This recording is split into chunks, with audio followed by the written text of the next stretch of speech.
The higher risk of colorectal cancer rates in African Americans. Here today to talk about that and how we can help reduce the rates in the Black community is Dr. Chioma Anjou, a gastroenterologist at Connecticut GI and Charlotte Hungerford Hospital. Doctor, welcome. Thank you very much. Thank you for having me. Oh, so important. So why is it so key to bring awareness to colon cancer? Great question. So colon cancer, as we know, is the third most common cause of cancer among men and women in the United States, actually. And it's the second leading cause of death from any cancer. So it's quite common, actually. All right. How is it different for African Americans? So African Americans are surprisingly 20% more likely to get colon cancer than their non-African American counterparts.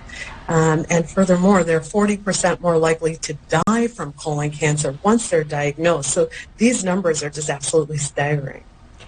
All right, what can we attribute these disparities to between African American and Caucasians in terms of rates of getting colon cancer and death?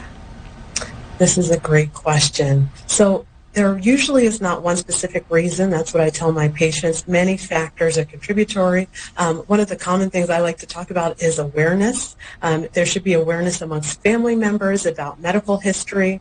Many people are quite private about their medical history, but it's important to let your family members know if you've had colon polyps or had colon cancer. This may change for them when they may need to get their colonoscopy and get screened.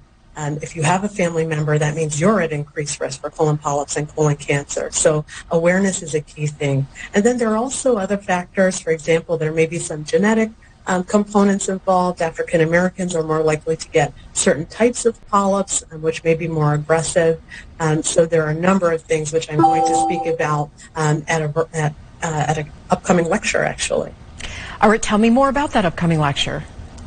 Yes, so I'm going to be speaking March 21st from 5 to 6 p.m. Virtually, so quite easy to attend. And I'll speak about the topic of colon cancer in the Black community, more about why we see increased rates and what you can do about it. And doctor, remind us again of the new guidelines for what age you should get your first colonoscopy. Great question. So 45 is the new 50. That's what we're telling everyone. Previously, for an average risk person, it was 50. For African Americans, actually 45 was always recommended due to the higher risk category. And now universally, 45 is the new 50 for average risk individuals. All right, Dr. Chioma Anjou, thank you so much for this important information. Thank you for having me.